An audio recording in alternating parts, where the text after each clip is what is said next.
Welcome back to the How Humans Work podcast. This is bonus episode number 5. My guest host today is Brent MacKinnon from episode 24. You'll see here the invitation he made to be the interviewer and for myself to be the interviewee. It's a wide-ranging conversation between an elder and a middle-aged man about life, poetry, writing, family, soul, death, stress, and more. Enjoy the show. Here we go.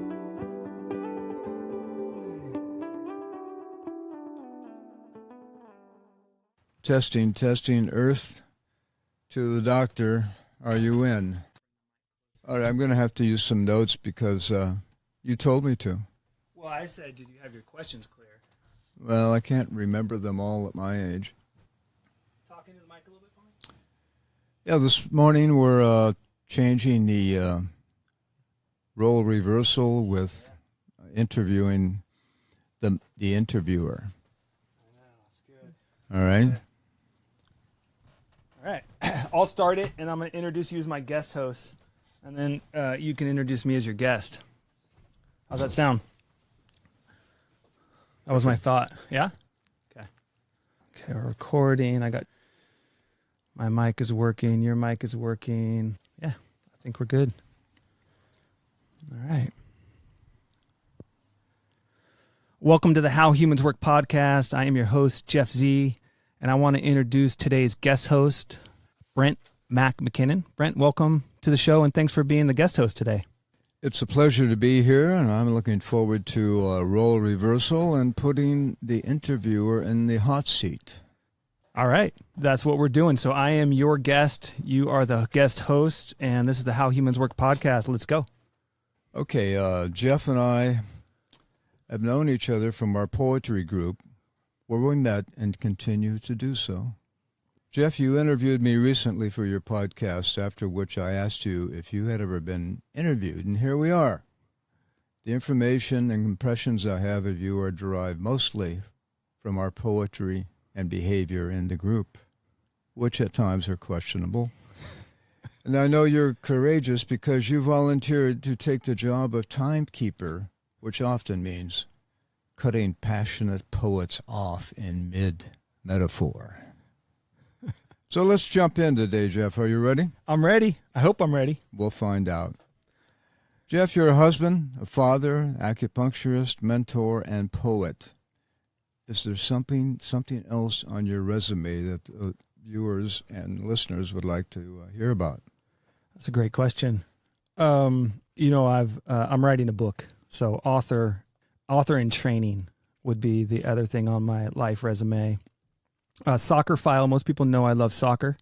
I'm very passionate about the sport. I played when I was a young man or a young boy for a few years and then turned to American football. And then after years of, Qigong and Tai Chi and not lifting anything heavier than a acupuncture needle, I turned to CrossFit and soccer in my late 30s to kind of reclaim a bit of vitality. Yeah.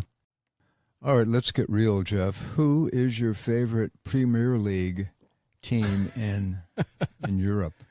Manchester City.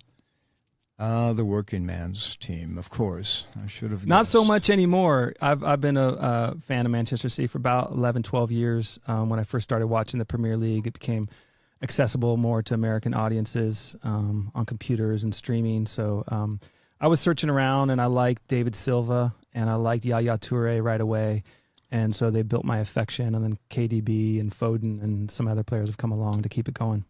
Well, Dr. Jeff, celebrity worship is far different from living in Manchester. Have you been there? I have not. All right, let's move on. Okay, Jeff, what led you to focus on human stress syndrome and the importance of psychological transformation through the different stages of life?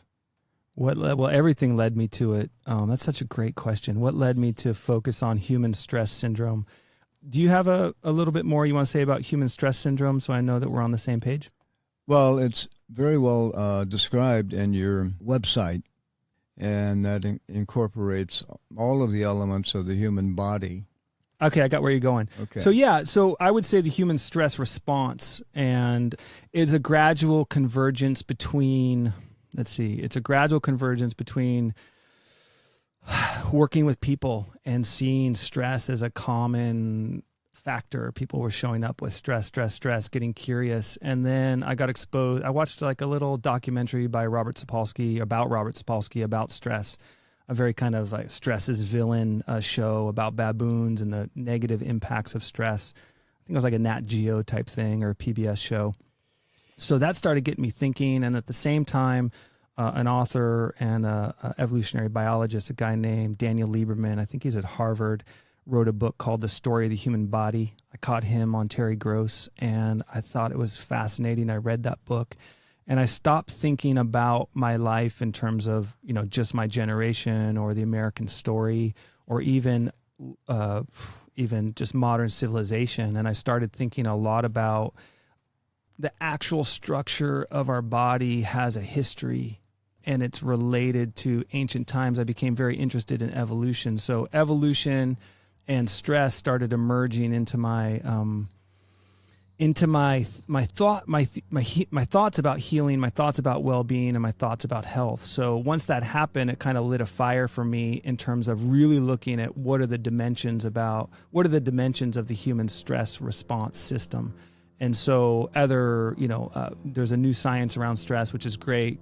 Kelly McGonigal, Leah Crum are two advocates for that. And so as I started to listen and learn about that began to change how I thought about stress. And I just I'm still working on this book for about 5 years. It's starting to really take shape. First couple years, I think, was recovery, like learning to develop prose skills, learning how to write and communicate and articulate what I want to say and have more mastery over it. And so now it's really shaping up. So I would say Daniel Lieberman, Robert Sapolsky, Kelly McGonigal, and a few others, in addition to the ancient Chinese healing tradition, which has always been there, which actually, like all healing systems, has to deal with stress, has to deal with the impact of pressures, whether it's trauma, whether it's physical injury from martial arts. A lot of the healing system of the fighting and the impact of martial arts is where a lot of that like trauma injury stuff came out of in Chinese medicine. So yeah, I don't know. How's that answer your question? Well, I'm sure we'll get some feedback from the listening audience on that very thorough explanation. I was going to quote you, but you've just pretty much paraphrased what your mission statement is. Now, what your listener wants to know, Jef, if a client is in harmony with all these elements of the body and stress-free, what kind of consciousness accompanies maximum health? Does personality change? Are we kinder? Are we smarter? Are we transcendent? Are we in an alpha state? What actually happens to us, Jef? Wow. You're going heavy. That's good. Well, I think one of the things, so the idea of being stress-free, I think we do need to be stress-free for periods of time. We need to find the pressureless part of life. So I call it the mystic, where the mystic can transform and find the mystical state. So I would say, yeah, I like the idea of consciousness. I like the idea of mysticism. I like the idea of belonging and harmony. A lot of the old Chinese poets, a lot of the old Chinese health masters would have learned how to cultivate that state. So how we look at life when we are in harmony is different than when we're in conflict or we're in defense or we're in danger or we're in pain. So I was talking with my book development coach, Jen, this morning about that the stress intelligent state or the stress wise state is variable. And so different conditions can give us a different flux where we can be under high demand and it can be great. We can be summiting a peak that we've always wanted to summit. I had that experience when I was 19 and I hiked Mount Whitney, and I think I was just in a state of elation most of the time, just the work of going up that, not super difficult, not like a mountaineering level, but just having that ascent, which was a lot of work. But then there can be other forms of harmful stress, let's say neglect or chronic poverty, where you're just undernourished or underconnected. And so that kind of stress can really impact how we think and how we approach. And so a lot of what makes a difference with consciousness in terms of harmony or not is, are we in a state of threat, right? Are we in a threat position? Are we in a threat consciousness, whether it's self-generated or situational? Or are we in a place of connection and opportunity and relationship? So the stress responses that come out of a related consciousness, that come out of a belonging consciousness, that come out of a participatory consciousness are not the same ones that come out of threat. And so, we don't really want to confuse threats and opportunities, and we want to know what side of the things we're on. We don't want to pretend like a threat is an opportunity, though it might be, but we want to address threats when they're there. But we don't want to lose that mystical capacity of finding the pressure-less, the threat-less condition, and we need that. It's essential for us to be in harmony to, in some ways, threat brings us into a kind of harmony with our environment, in the warrior side or the warrior archetype, but the mystic archetype, which is the way I like to look at it, is that harmonious side. So I'm throwing a lot of words at you, and I'm trying to think if I've answered your question adequately. That's quite all right, Jef. I'll clarify for the listening audience. Are you familiar with Erik Erikson and the stages of life that are related to age grouping? I would say not off the top of my head, but I was exposed to that as a young person in junior college and psychology classes. Okay, well, yeah, he's a classic German philosopher, therapist, and he pretty much breaks it up into age groups. Infancy, toddler, preschool age, school age, adolescent, young adulthood, middle age, and older adult. And the accompanying states of mind and preoccupations with those stages of age. In each stage, there's different types of growth opportunities or just stalling out and not moving forward. Yeah. Your practice, if someone fully embraces your recommendations and applies them to their personal life, would it affect a teenager differently than a middle-aged adult, for example? You talking about health practices in acupuncture? Yeah, if it's all the same practice and different age groups use them thoroughly and daily, how does that affect people who are still developmentally growing, emotionally and mentally and spiritually?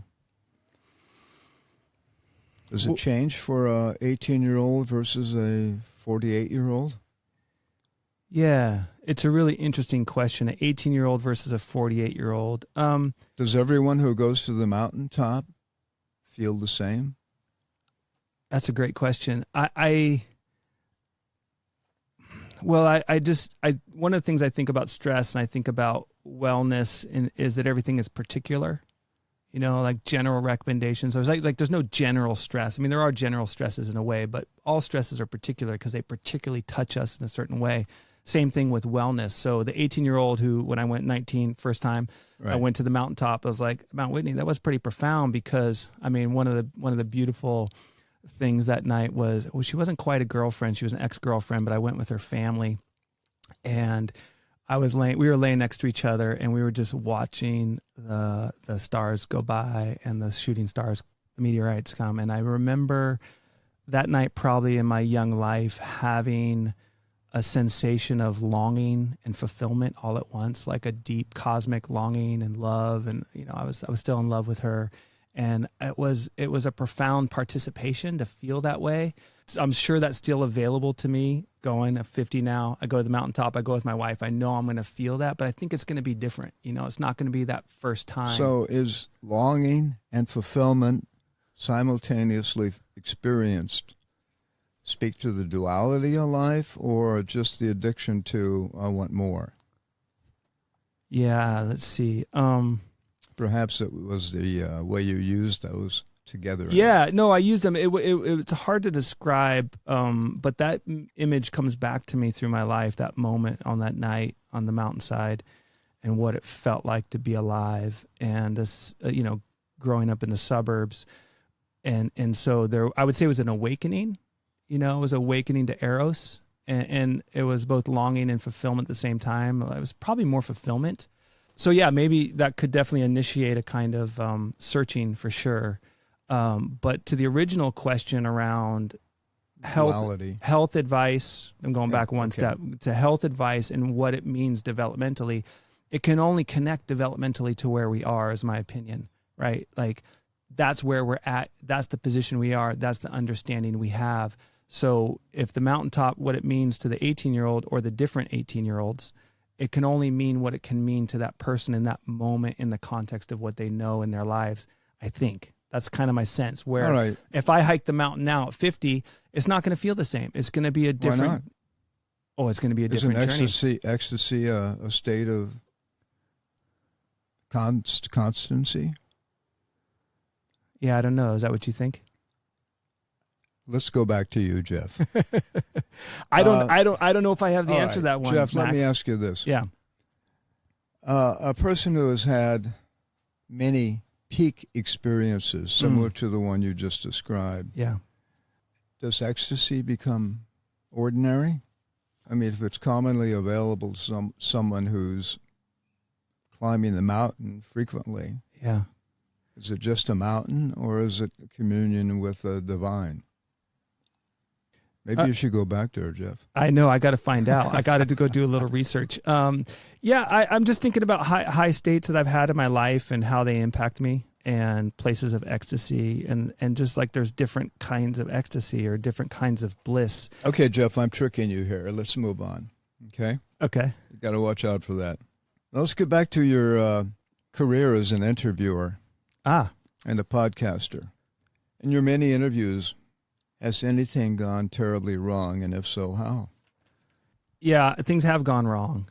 Usually if I've had an interview where I interviewed an old high school friend, and I was too caught up, and I didn't publish this one, but I really liked him. I liked the conversation, but we were reconnecting, and I wanted to talk about, it was a father's interview. His father's story is really great, but I didn't handle the interview well. I was too caught in my own memories of our relationship. Other times I've looked for maybe a certain validation around some of my ideas or thoughts. So if I come in and I start talking about those things that I'm interested in too much, it can go poorly. I've had some interview with people in my first season, and just characters, and I was like, okay, that was intense. I'll just be honest. It was Robert Trivers, who's a famous evolutionary biologist, and it was like my third or fourth interview, and I was like, I'd kind of looked. It was so interesting because the season one was about fathers, and this was the father of parental investment theory, and I was expecting a level of sensitivity and growth that would match my sense of parental investment theory. And what did you get? I got somebody who was very raunchy and raw. He started the conversation with a tale about the local slave owners and Lover's Leap in Jamaica and illicit sex. And it was like, okay, that's not how I'm going to start the show. So I edited it out. So he had an ego separate of his intellectual knowledge. Well, yeah, he definitely had an ego separate from his intellectual knowledge. And I don't think he's a good-hearted man. And I think there's some things that were unreconciled and that were still playing out there. But I was expecting, when I come in with expectations and I'm looking for something, that can definitely color how an interview happens. It sets us up for disappointment frequently. It does. I imagined it to be more. I imagined it to be further along in some way that was closer to my sense of psychological development and growth. His brilliance, his intellectual brilliance is unmatched. He changed the field of evolutionary biology and psychology with 3 or 4 papers back in the 70s when he was in his early 20s or 30s. Right. Jef, do you need to see yourself reflected in others to value them more wholly? Probably. I think I probably have a bias. I probably do that, but not necessarily. Yeah, I think we all do. Yeah, exactly. Like I'm not going to deny that if somebody reminds me of me and I like that part, I'm going to be more, oh yeah, that's resonant. No, I have to apologize to the listening audience because Jef has used the F word, father. So we're going to go there now. Are you ready? Yeah, let's do it. All right, Jef, you recently escorted a group of boys on a camping trip. Yes. here in wealthy Marin County, Correct. with the intention of mentoring them in a rite of passage of some sort. Some sort. What happened, Jef? So we went up to the mountains, 2 leaders, myself, one of them, an elder, and 4 youth, 4 sons. And we did a lot of like fishing, hanging out, games, laughing, some hiking, and a little bit of solo time. They did want it. I wasn't sure if they were going to want it. Gave them some time to reflect on their 8th grade year. And we talked a lot about friendship and the difference between friends in this group that we've had for 2 years and friendship they have in the schoolyard or in their lives. That was illuminating. And then the really beautiful part whenever mentoring work happens is to bring it into the family context. So we came home on the Sunday night and we let the youth share and kind of tell stories about their time, and, you know, they're bantering with each other, and the parents can kind of get a sense of what's going on with them. But then we had a chance for the parents to say some things to them. And everybody was really in this group. It was in the East Bay, actually. It's kind of a blend, San Francisco, East Bay, and Marin. To see those boys, those young developing men, know that there's a group of adults consciously holding what's in front of them in their development of 8th grade. Knowing that we just had a conversation the week before, all the parents, of remembering what 8th grade was like and what 8th grade felt like.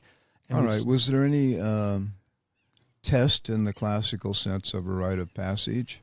Yeah, I think being alone it wasn't very long, right? These kids are still developing, but just giving them an hour to be alone. But not any overt test. We didn't create a, quote, rites of passage in this particular experience. Right. Was there a welcoming home ceremony and a debriefing of what they might have experienced with the elders in their community? So so that was what the parent part I was just telling you was a kind of a debrief, and we did share some of the dimensions of talking about friendship and what the group means. So I would say it's more like baby steps, not full rites of passage. I would say it's like mentoring, practicing the experience of being seen. So that night, on the Saturday night after they did their solo time, we had them each talk about what it was like, and we took turns as leaders and other youth and elder, just reflecting back to them some of their capacities. So I would say, you know, rites of passage light, like just giving them the flavor. This is what the tomato tastes like. You know, this is what the salad tastes like. All right, this brings up my follow-up question. Yeah, great. Some groups do a yearly trip. Yeah. As the boys grow. The same boys. Correct.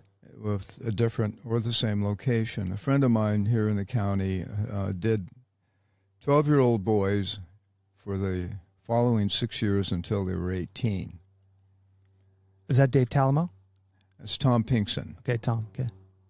Do you have any intention of doing a follow-up? So Dave Talamo and I, from Wilderness Reflections, he does a lot of eco-psychology work and outdoor leadership and guiding work for decades. He was involved with Stepping Stones, and we did a group for 6 years. Boys started in 7th grade. We took them on a vision quest at the end of their senior year. In fact, a few of us just hung out the other day. They're in their early 30s. So I have this whole cadre of young men who are in their late 20s and early 30s who when I was really active with Stepping Stones that I've mentored, that I still have relationships with. So I have done a 6-year group. A lot of them have been 3 and 4 years, 2 years. These guys are going to 8th grade. I'm committed through the end of 8th grade. And honestly, one of the reasons is there's one youth in particular who I think having this experience matters to him and his long-term development. And so I'm committed because of that one particular kid. I think it makes it all really, really important, where I think the other kids would do well without it. What happens in the intervening year? Anything? You go on June 12th every year. Oh, we meet once a month. Wonderful, because as you know, the guru says once the snake has shed its skin, you can't put it back on. Mm-hmm. So if boys experience inner change and a taste of revelation, and they go back to the schoolyard of adolescence where everybody's nuts, it can be awkward, particularly if they want to embrace growth in that new part of themselves. So I'm glad you're doing the once-a-month follow-up. Yeah, we've been doing once a month with 2 years with these guys. We've done, I think, 2 or 3 summer trips now. So that brings to our discussion Yeah. What do you feel is missing in American culture for boys on the West Coast besides a rite of passage? Yeah. I think it depends. I mean, West Coast is a lot, of there's the urban side, there's the rural side. Wow. I mean, I think a lot for kids, the urban is the freedom and the safety to go out and just explore the neighborhood, to go explore the back country, the back roads, to kind of get that deep immersion in a world that's not defined by cultural rules of, say, your parents or your school system or the local sports club, and really find that other window, that other portal. I know I had that. I had that where I'd just go across the field, or I'd go into the national forest. And when I moved more suburban, when I was older, it was less there. So are you suggesting that a farmer or a rancher who lives in the backcountry and goes hunting and fishing and starts a fire with sticks is somehow more in tune with the ancient than suburbanite? Than hanging out on TikTok? Well, yeah, probably. It doesn't mean that. No, I'm going to answer my own question. Great. But people in the backcountry have their own set of challenges, even though they're in touch with nature and the basics of life. They're not necessarily higher consciousness characters. So I think that there is the opportunity. I mean, I think ancient energies are everywhere, right? That's back to what I said about Daniel Lieberman's book. The ancient energy of the evolution of the human body is in you, is in me, is in everybody listening, right? And so whether you're scrolling TikTok or you're making a fire while you're hunting and fishing, that ancient energy is there in some way.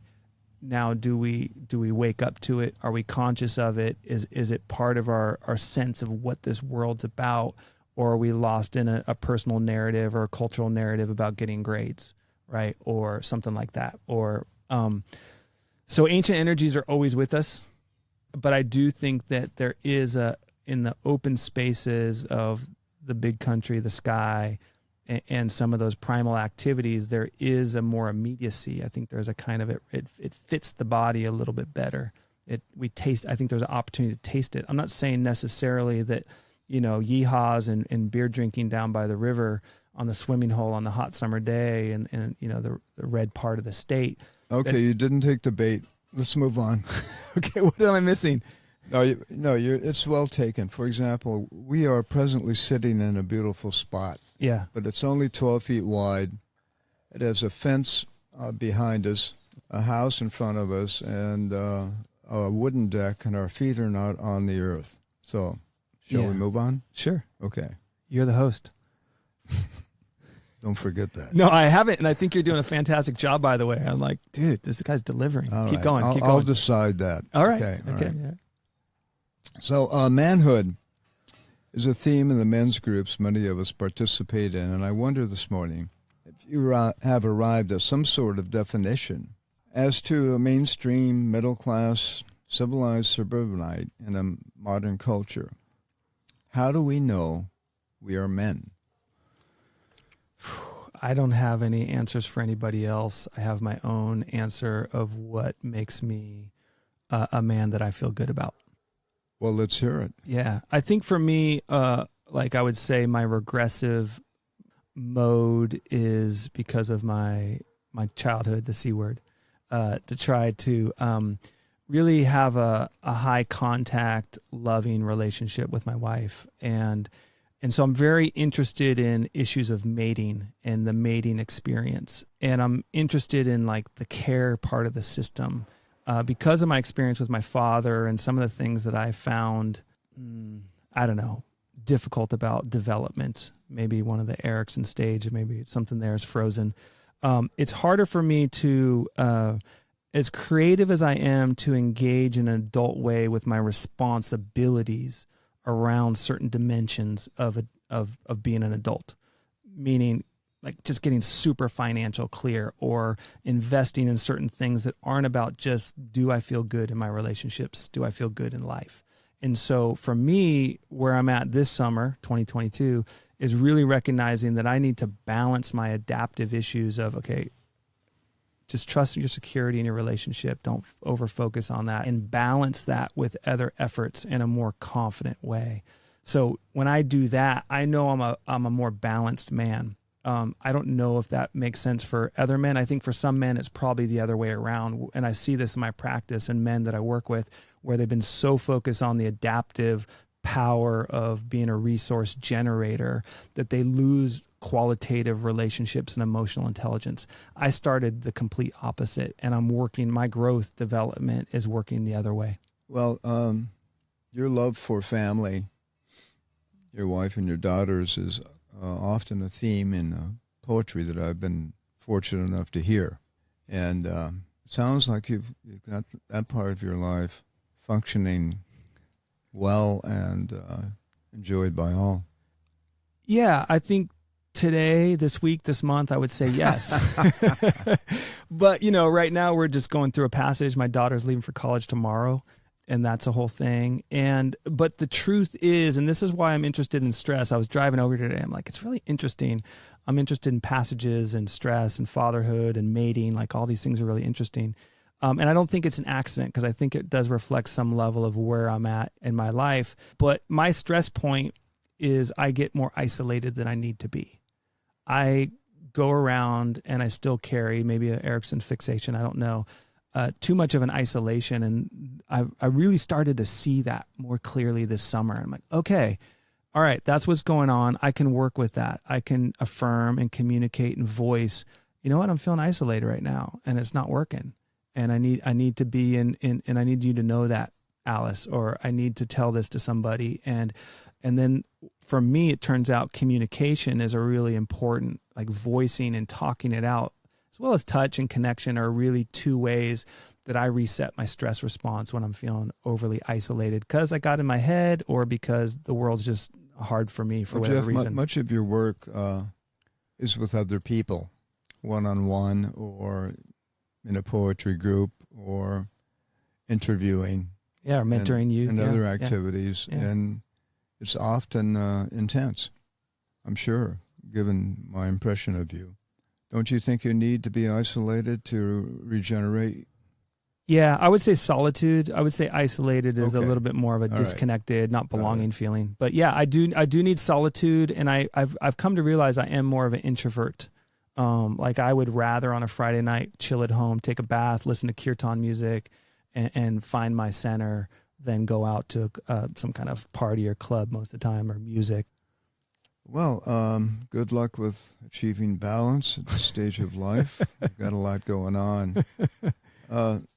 How far before your second child goes off to college? 3 years. 3 years. All right. So you've got a foundation that's firmly established. Have you speculated how your relationship with your wife might change once there's just the two of you? Yeah. I've thought about that, because when we go away and we have time for just ourselves, it's easier for us to get into our courting energy, right? Into our courtship. And so that's always generally beautiful and valuable. And like for me, that seems to be a key of success for marriage, is to remember that the courtship's not over. We're still alive. I need to have a dance with her at an emotional level, and myself as emotional level, where it's like we're important to each other. All right. Before too many years, you won't have to go away. That's right. Will be right here. That's exactly where I was going. That's where I was going. Well, you won't know till you arrive. True, but you asked me if I've speculated, so I suspect that it'll be easier for us to collaborate, because what happened was when Abby arrived and then Mirabelle arrived and my wife went back to work, suddenly there was a division of labor. Sure. And the division of labor dynamic created all sorts of new dynamics and tensions in our relationship that sometimes could make the courting quality harder to find. Plus, she probably made more money than you. You think? I guess. Yeah. Given at times, at other times, no. Bits of pieces of information I've gotten from at other you. times, no. But definitely since COVID really shifted my business, and she up-leveled her work level. So I don't know where our number's at right now, but yes, she does. I'm not going to put you on the spot. And you already did. It's too late. It's not. You're a human being, and it's not an issue for you who washes the dishes and who dries. Really? That's interesting. Well, I hope not. Well, my wife and I are actually talking, just to get honest about it. We were talking that a lot of our conflict centers around the kitchen for different reasons. How does that play out? Well, it's too long to get into it. That could be its own episode. But we were having an issue around the kitchen, and it was like, oh, this is interesting. Our whole relationship, even when we were dating, it seemed to be like a core place where it's harder for us to find harmony. It was competition. Yeah. How about driving? I think it's expectations. Driving, it's easy. We'll take turns. Right. We'll take turns. Long road trips, I'll tend to be the driver, but local ones. There's no, honey, stop. You're going too fast. You turn left here. No. Oh, let's see. I did send her a meme. There is a little bit of that. Sometimes there is a little bit of that. Yeah. That's a classic that I've witnessed over decades. Alice is great. She's great. She can be pretty. I mean, she's more Aries. She's more direct and kind of can be impatient. She's an Aries? Astrological sign. Yeah. Yeah. So it's the initiation energy. So am I, by the way. Are you? But I'll take it easy on you. No, you just keep going. I said, like we said before the show, this is a stress test. Bring it on. Well, let's see. I got more questions here. If they're not stressful enough, we will go deeper. Sounds good. All right. We have a contract. Here we go. How do you feel about the use of multiple pronouns and gender designators finding their way into common usage in this area? It makes me feel older. Makes me feel a little outdated at times. Well said. Yeah, I kind of get it. I get the flexibility, and I appreciate it. And then I think some of the stuff around it is more like the expectations. It's like that with any progressive thing. It's not just the progress or the new idea, but it's the relationship around sharing the new idea or being in the new idea. So, I have clients in my city practice who are non-binary, and they've been able to tease me, and I've really learned a lot about that, which has been great exposure for me, because it's harder with just abstract, but knowing of some people who are non-binary and knowing that I care about them and love them helps me ground in it. So that's been good education for me. So how do I feel about it? I feel mixed. I feel open, and I feel like it's sometimes a struggle, and there's some things that I don't like about the way it's implemented or communicated. But if it doesn't apply to your personal life and it's just the parade passing in front of you, does it affect you in any way? No. It's more of how we communicate with differences in the culture, gender pronouns or anything. And do you use them? Yeah. Do I use them? Yeah. Yeah. There's quite a few, Jeff. I have no idea what the hell they mean. Yeah. Well, I don't know if I know all of them, but they, them is the most readily accessible in my mind. So there might be more that I wouldn't say I'm super educated in it. But years ago with Stepping Stones, we did a really nice training. One of our, rest in peace, Danielle Glad, she brought in a training on it, and it was really helpful to kind of see gender plurality. And so I have a lot of appreciation for gender plurality. I think my not like part of it is how we communicate as a culture about change and differences, where sometimes I think on any side, I just don't like it. I think that's a core problem we have as a culture, is how we deal with our differences, not so much that we have them or they're there. Amen, brother. Amen. Okay, are there examples of manhood in history? Christ or Achilles or something in between that you resonate with? Do you have a role model, Jeff? Who do you think of when you think of a fully developed man? I'm not like a deep human history, like cultural history, civilized history buff, so I don't hang on to a lot of that. And then I'm thinking about it and thinking about, well, there are different figures, but from the Chinese influence and the poets and the doctors, right? There's lots of different versions of manhood and what it means. Yeah, I don't have one. Honestly, what comes to mind is contemporary. I think a lot of my more direct imprints matter to me more than historical ones in terms of manhood. Because it's hard for me to see manhood in history, or even really necessarily care about it as manhood. But in terms of being a full adult, being a human, being a male, cisgendered male, it's more people around me in my time, in my exposure. All right. Yeah. You take us one at a time. Of who matters to me? Who's sitting in front of you and who matters. Yeah. I mean, obviously my father, complicated relationship. I've talked about that in the Fatherhood Season podcast, Bill Szilagyi. Did you put him on an interview? No, he died in 2003. He was 58. And we had, what was good about my relationship with my father is we had a really good last few years, and we had a really good dying process. Like being with him as he died was everything. They might have been the 6 best days I had in my life with him. Concentrated, focused. There was so much about it that was good. And then I would say Kent Pierce, who died this year, Kent Ross Pierce. He pretty much adopted me when I was 19. My first men's group. He was a massive influence on my life. He brought rites of passage work to me. That was super profound. A brother out of Chicago, Brother Joe Kilokevich. He was different. He was like dances of universal peace and singing and praising and like a lot of mystic energy, a lot of beloved energy. So he was important to me. And then 2 mentors. Actually, they were a couple, James Stewart, Ed Mopin.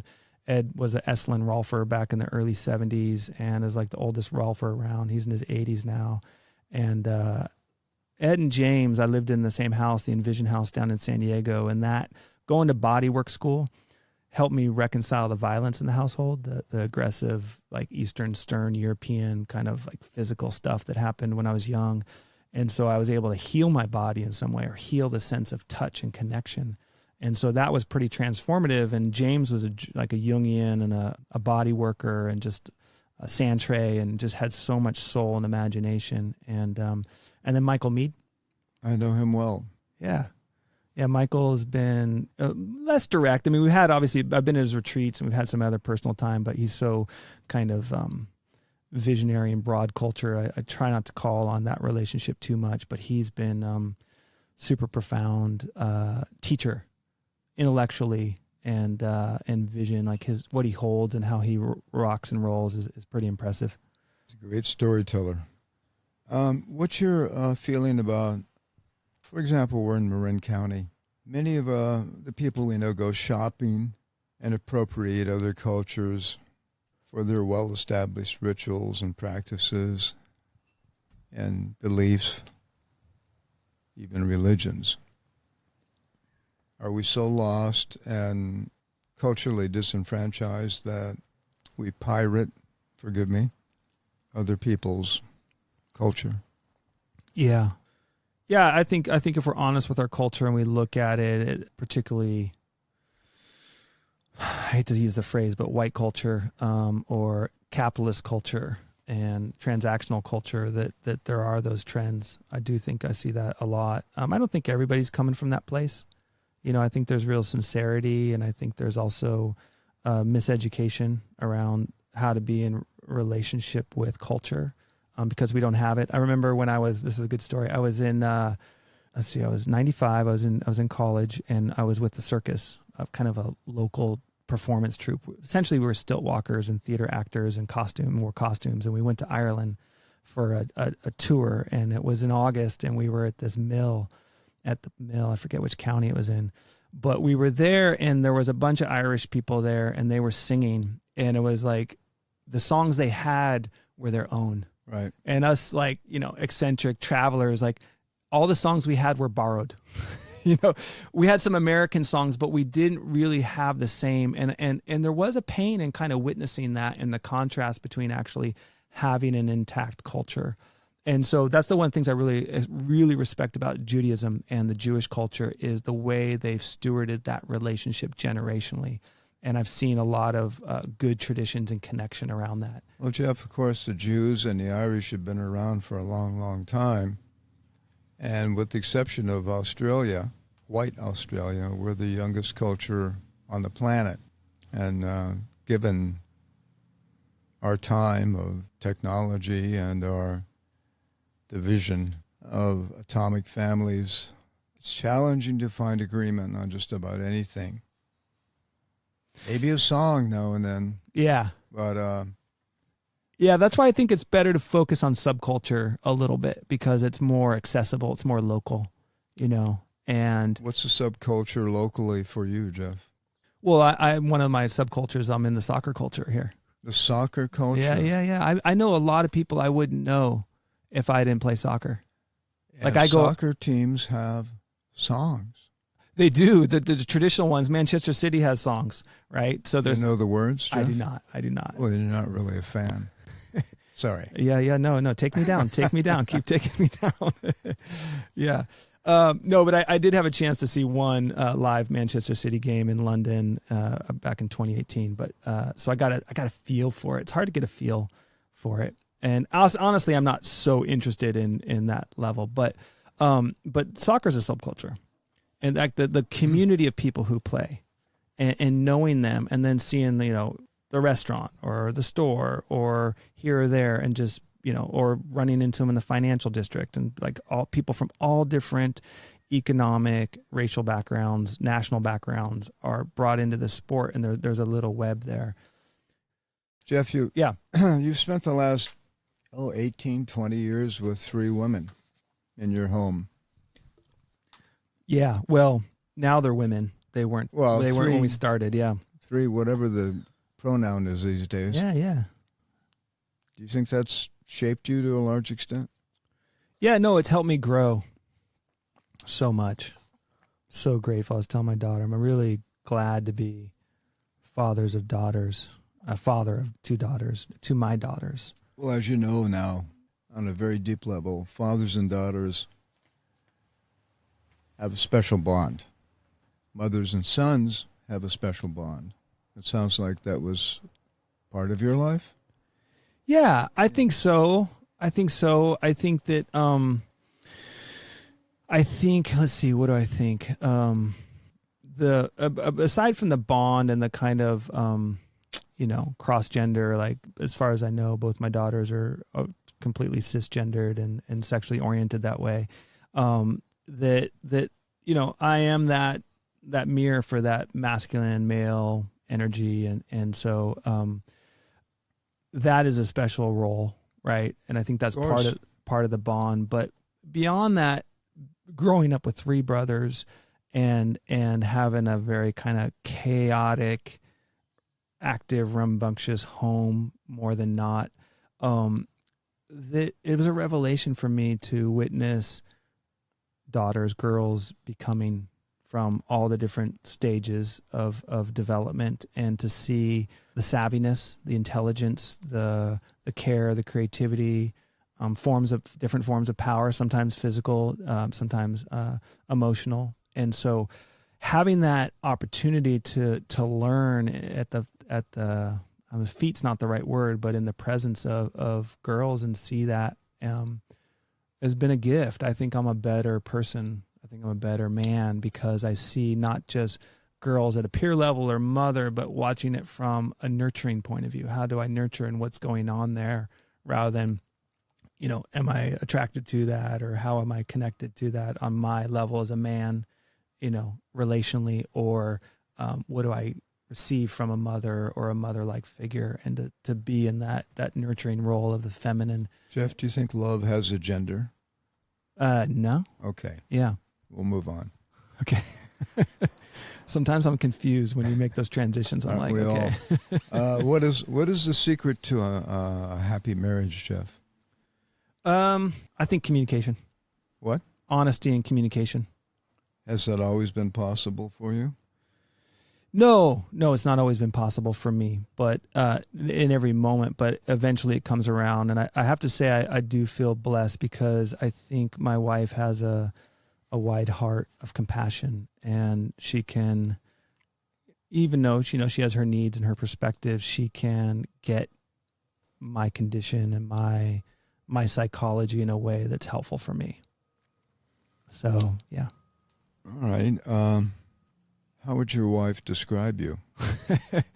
Well, she described me the other day when we were having some conversation. She's complex.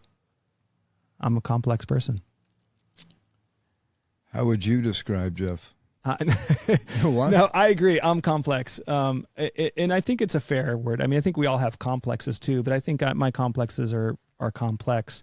But I would describe myself as outgoing, positive towards other people, caring, sometimes shut down, a little ignorant about aspects of life, a little myopic. I would say that I can be intense, particularly in a competitive way, but I'm bold. I can have bold, courageous energy, and I can have, coward's not the right word because it's not really fair, but a little bit of stress avoidant aspects going on. I see myself as someone who has a rich emotional tapestry and that doesn't necessarily know what to do with it all the time. Well said. What makes you angry? Oh, let's see. What makes me angry? I know you're quite capable of it, Jef. Yeah, no, it's true.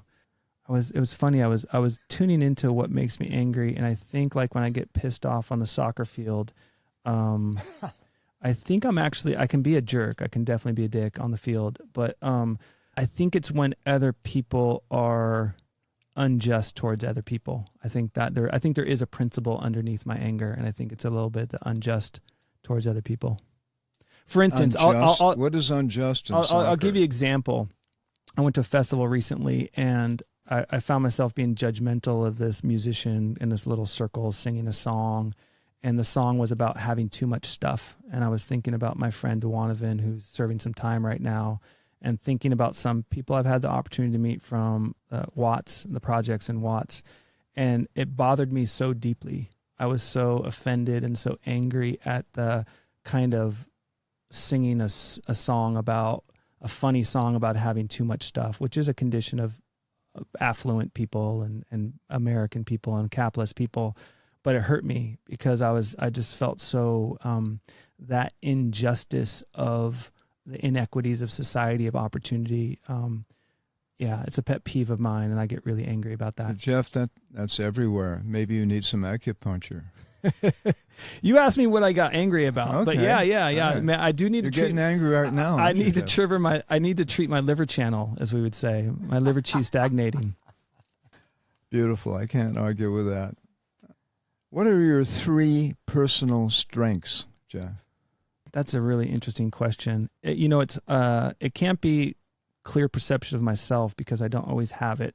But I actually do. Actually, in some ways, I do. I think I have a fairly sophisticated sense of, at times, not always, it's a flux thing, but I have a fairly sophisticated, intuitive kind of emotional awareness system.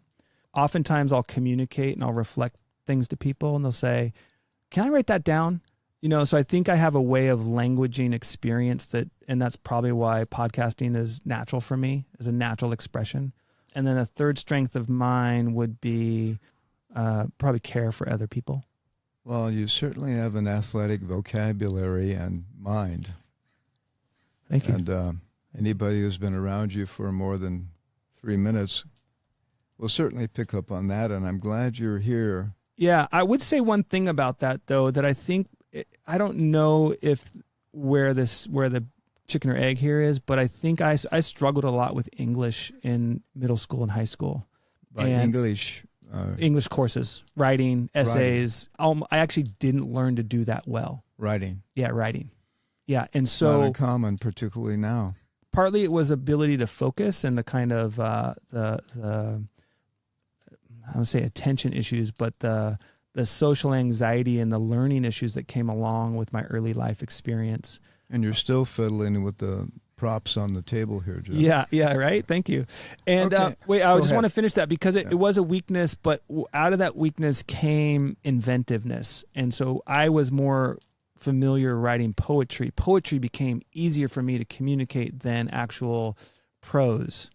Yeah, so it actually became a strength because I started to trust my strange speech or my own style, and then it's become more of like, oh, people kind of like fresh ways of saying things, and it helps people because there's a spontaneity in the speech that comes out. Well, you might appreciate that I worked with non-literate Americans who were employed in positions of responsibility, and they disguised the fact that they couldn't read for years and years because they had developed alternative ways of retaining and applying information, where writing and reading never came up in their work. They would hand it off to a secretary or their wife. Wow. And it was an amazing experience to see how much data and memory these folks had, just like people in third worlds who had never seen a school.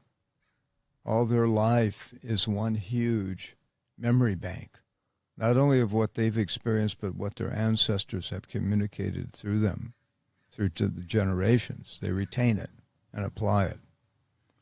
So you're right in there. Thank you.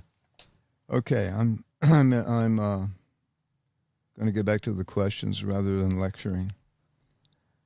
Jef, what are your 3 weaknesses? Yeah, let's see. What are my 3 weaknesses? Do you have any fallibility? Oh, yeah. Okay. Yeah. Let's see. 3 weaknesses. Distractibility. Definitely a weakness. Doubt. Feeling doubt. Self-doubt. Situational doubt. Relationship doubt. Not thinking things through. Okay. Yeah. Let me ask you, what do you feel your major accomplishments have been, Jef? That's interesting. My major accomplishments in my life? Or today, or whatever you want to share, Jef. Yeah, I don't know. I see myself as a pretty ordinary human in some ways. And so, I look around, I look at what some people do, and I'm really impressed by their capacity. I have my hands in a lot of different layers and things, and so I think I'm pretty exploratory in some way, creatively. But, obviously my daughters would be there. But, there's so much their own people. It's not really my accomplishment. It's their own. That is an accomplishment, Daddy. Yeah, it is. It is and it isn't. Like, I honor both sides of it. But that I have positive relationships with them, and they, I think, value my presence. Like, that's probably my biggest thing, that I was consistent, that I didn't go anywhere, that I was able to stay and model for them, like, this is what a relationship looks like, and this is what staying here and being present looks like, and doing that and proving that to myself is huge. Though I don't really like wear that on my sleeve or think about it. It's more like a big picture thing. But I have to say, I've been feeling grief about my daughter going away, and now I feel a bit of like relief, accomplishment. Like, okay, that's one that actually there's success actually happening, even though I'm going to miss her daily presence. Or more like every other day presence, because she's always active and around as an 18-year-old. How about, do you have any failures, Jef? Oh, yeah. Yeah. We only have another half hour left, so that's not enough. Just one or two? That's not enough time. Let's see. I want to stick with the successes, though. Okay. Let me see if there's anything else that's specific. When my dad died, I inherited his 2002 Red Thunderbird convertible. I sold it, and I converted it into investing and starting up my own business as an acupuncturist. And, wonderful. And so that, $30,000 became a seed money. So I feel that was an accomplishment and a very adult manhood decision. Be like, I don't need a 2-seater with a baby. And I do need to start a business that's been, a farm for me in a way of generating income and community service. So I would say my other thing is I've really served people. Like there's probably people more than I know whose lives I've touched in a way that's been served them. But whether it's like my knee's better or my heart's better or my head's clearer, and that, and definitely the mentoring work, like to those are probably my 3 things. Yep. Failures. Well, let's see. I think my biggest failure has been losing a sense of what my responsibility is. And I think I talked about this at the beginning or earlier in the show around losing time of seeing where my priorities are and where my head needs to be. And so the lost time of preoccupations which aren't serving my adult development or my manhood or my role in the world I think that's probably my biggest failure, is a failure to use time effectively. Do you think this might be connected to your problem with reading as a child? Yeah, so I didn't so much have a problem with reading. Like, I was okay with reading, but it was more like writing essays, okay. grammar, getting sentence structure, syntax, those kind of things. Yeah, I would say definitely focus and distractibility. Like, probably 10 years ago, I started to get honest with myself. Like, oh, I have focus issues. Like, I could rather than see it in terms of like, God, I'm not very functional. I feel bad about myself, to be like, oh, I have focus issues, and that's part of who I am. So, yeah, definitely. Finishing your book will be a great source of... Yes, totally. It'd be a great source of accomplishment, yeah. It's like giving birth, Jef. Then you have to let it go. It has its own destiny immediately. Yeah. All right, here's a good question. Has anyone ever told you that you resemble a young Kevin Costner? No. Kevin Bacon. Is that who you meant? Kevin Costner. I know who you meant. I know Kevin Bacon. He's a fabulous guy. Yeah. Do you know him? He's a great athlete. No, I don't know him. Oh, okay. Oh. No, Kevin Bacon, from Footloose, Kevin Bacon? Of course. Okay, yeah. Just checking. Yeah, no, I never got Kevin Costner. I get Kevin Bacon. And I get David Bowie, and if my hair's longer, I get Bon Jovi. So you're every man. Some of them. Have you ever had a major life crisis? That's a good question. What qualifies as major? An injury, fired from a job, breakup of a marriage, you made a mistake with acupuncture and you blinded somebody.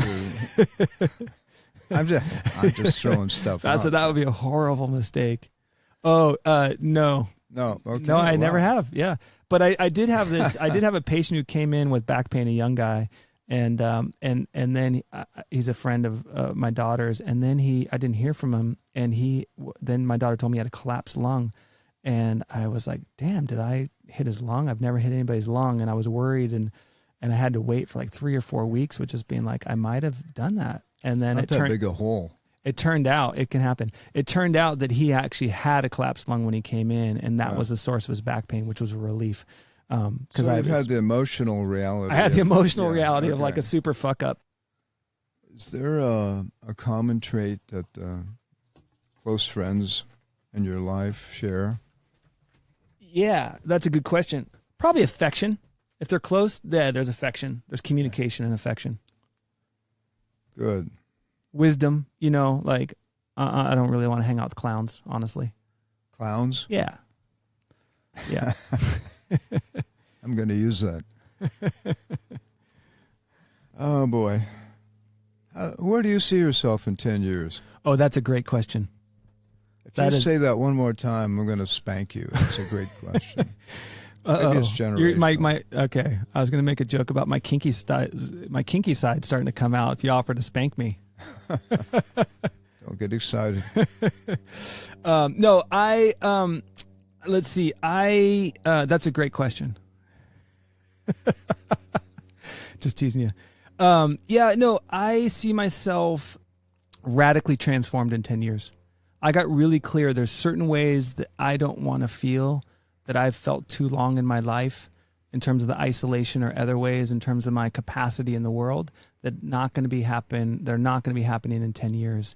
And I have a practice. It's a little private right now, but I have a practice of which I'm using, and I don't know exactly what those outcomes are, but I know that the higher degree I value each day and give value to each day, I know where I'm going to be in 10 years is going to be profoundly different. Beautiful. If you can sustain it, it's paradise. Yeah. Sustain it. Well, I have to be honest, I'll accept failure days, but I'm in the game. There's days where I'm like, oh, that wasn't so good. But the consciousness of being in relationship with the day is the transformative practice. Here's an easy one. Do we have a soul? Yes. Is there a divine being? Yes, absolutely. What happens after death? Whatever you think is going to happen. So free will carries over after death. I think so. No, So we're creating our own. I mean, I next wonder. life. I wonder if we can't be at some level be generating what afterlife happens. I don't know, but I will say that I did do a certain substance one time in my life, and I had probably the most direct encounter with the divine being, not as in like shiny or light or special, but just awesome presence. And it was quite an encounter. And I would say that unquestionably there is a presence in this universe that is here with us. I'm not sure what that presence does after this life. Sometimes I honestly think that there is no afterlife. I think we have a soul now, and the bodily soul dies and it's done. And maybe that's just it. Maybe it's just it. But other times, like, it's easier for me to see, and I'm going to go a little deeper on this one if you give me a minute. Sure. Like, I can see afterlife easier for other people in some way, or after energy. But it's sometimes harder for me. Like, sometimes I'll get panicky. Like, I'll just think, yeah, I'm going to be gone. And that extinguished, that abyss of being extinguished is sometimes it makes me a little panicky at night. I'll be like, okay, this is my life. And at some point it's, I don't know, it's over. I mean, when it's over, it's over. This is over. But according to you, we have a soul. Yeah. And do you feel that free will is a blessing or a curse? Let's see. Do I feel? Yes, I do. I think of both those things. Yeah. And I'm not sure 100% convinced on free will either. You know, I can see all sorts of programming going on all the time, both from my imprints of my family, but evolutionary imprints of drives that are, I wouldn't say like I have free will. I mean, I get to try to like modulate them or find a way to, adapt them into the world I'm given. But I don't know that it's like everything that I feel that I think I want or desire is choice that I'm making at a executive functioning level. It's more like the executive functioning gets to kind of like try to work with it, try to ride the wave. Well, what did I do to your questions? Did I disrupt your flow? No, I disrupted my thought. I've had a lot of speculation about the value of free will as opposed to, say, a strict Islamic rule-based life, even a obedient Catholic life. There's a difference between belief and faith. If someone has faith, it seems that the quality of their religious life is enhanced and constant. A belief is a political notion. Do you have faith? Yeah, I have faith. Yeah. Mm-hmm. I've seen too much not to have faith. That there's something going on that I cannot define or brand, but I've seen miracles. I've seen the other side. In the beginning, I wanted to put language on it, and that was a mistake. I ran around telling buddies, hey man, I saw God last night. Well, that's cool. Let's go have a beer. If you don't have the community context to share, it really places one in a strange place. Well, let's get back to you. Okay. Have you ever had a guru, a spiritual teacher? Yeah. You might even know her. Her former name was Tony Varner, but she became Gangaji. Oh, yes. Yeah. Yeah, I would say there was a period of time in the end of college in my early 20s. One of my early exposures to spirituality and religion was A Course in Miracles. Okay. Yeah, and so then when I saw Gangaji for the first time in San Diego, it was probably 1993, 4. I thought, oh, that's actually the energy of what embodied of the Course in Miracles. Okay. So kind of freedom there, kind of clarity. But that passed. Yeah, that passed. Yep. Yeah. Those things do as we grow. Exactly. Yeah. I think I've gone towards not transcendentalism, but the imminence of the manifestation of the body and the world and nature as a cloak for something that's there, but not trying to like get past nature or try to get past the body like the Course in Miracles does, but to be in the body and embodied with the mysteries that, you know, that happen there, rather than try to... the mystery is sufficient. Yeah, rather than mistrust the body. Yeah. Have you ever consumed plant medicine in search of the mystic, or just recreationally? Yeah, no, I've done ceremonies. I've imbibed plant medicines, and yes. You feel there's value in that? Yes. Yes, I think that it depends. I mean, there's different contexts, and there can be problems with it, like any system, right? Any tradition, especially one that's struggling to sort out the past of transactional capitalism or post-colonial or, Western mind-body separations that, we kind of have some issues with in the Western culture. So those things aside, I think that in the right context, there is teachings that don't show up necessarily otherwise, in terms of, speaking of participation with the cloak of the mystery of nature. I think there's a doorway in with those plants that can show people things that are helpful. It has for me. Amen, brother. Have you ever used a sacred text on a regular basis for guidance and inspiration? Well, like I said, I read the Course in Miracles and did work around that. There was a period of time where I was doing some Tibetan Buddhist practice and mantras. It wasn't a whole text. But no, I wouldn't say that I rely on, we go to poets. We go to the poets, the Duino elegies, I would say that's probably my closest. So you feel there's revelation possible through the written word, in this written case, words. poetry? Yeah, I would do, yeah. The Duino elegies. Who are some of your favorite poets? Oh, that's tough. Besides me. Yeah, I'm humble with that. I wouldn't say I'm a well-read person. Can't read everything. No. But, some of the mystics, Kabir is obviously, I like Kabir a lot, what I've seen. I like Dassi's poetry quite a bit in our group. I like Dassi's poetry. Dassi Houston. Yeah, I like her poetry a lot. By the way, we're really good friends now. I know that. I'm going to have her on the podcast. We're the same age, and every time we tell stories, it reminds the other person of another story. It just goes on and on. That's great. Let's see. Yeah, I think I would do a misrepresentation, but I obviously William Butler Yeats. David White's very evocative. Yes, his poetry is very evocative. I met him once. That was interesting in Ireland back in '94.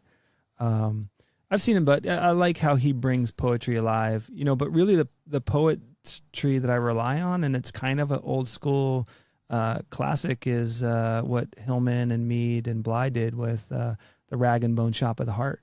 Like if I'm just looking for a poetry to like move me, I'll just go there, and there's usually something in there that's helpful. Jef, what's your prophecy for our species on Earth? What time frame? It's your prophecy. It's my prophecy. Well, I wonder, if, we're caught between like this image of the Neanderthal and the alien.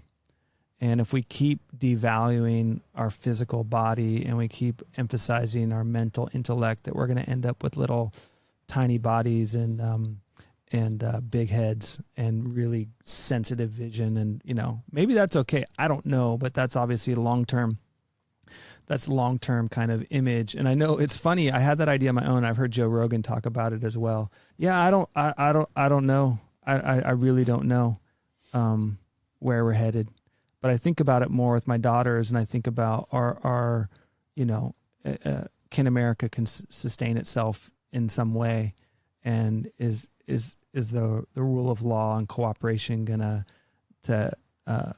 sustain? And I think if we don't find the cooperative capacity, I think we will be in an alpha competition thing. In some ways we already are, but prophecy for humanity, at some point we're all going to be, this whole place is going to be done, whether it's the star or whatever. So Too many people? I'm really concerned about population. Sure. I am really concerned about population. I'm concerned about what that's going to do at every level. And I don't know how we address it. I really don't. And I don't know how we get our heads around it, because we can't even get our heads around so many things together in smaller bandwidths as a society. So, yeah, population's a concern. But, probably the same things that have always happened are going to happen. Revelation and destruction, beauty and pain, and just what doses, what proportions. My ideal, what I would like to see happen is more equity, more local sustainability, more like meaningful rites of passage, community, people being brought into life, a more kind of like a modern indigenous kind of feeling, if possible, where community and connection are, that it's sustainable. I mean, I think if we don't find sustainability, social and cooperative and natural resources and population balance, then we're going to have problems. Like, gets back to the thing, we're going to be in threat states, and things are going to go messy. Well, listeners, you've heard it here. Prophecy and revelation of a father, a healer, a mystic, and one hell of a poet. Thank you for listening today. It's been a pleasure putting you on the hot seat, Jef. Amen. Thank you. Again, thank you for driving over here and sitting and sharing your story. I appreciate the depth of thoughtfulness with your questions, and your just care for the inquiry. So thanks for having me on your show today. It's been a pleasure. Thank you so much for joining the show today. You can support the How Humans Work podcast by sharing the shows with your people, your family, your friends, your community. And you can keep it ad-free by making a donation to our Venmo at HHW_pod. I appreciate your support. All music is performed by the incredible Chase Jackson at chasejacksonmusic.com. To learn more about our guest, the show, or Jeffrey's work helping people make peace with their human nature, you can go to howhumanswork.us.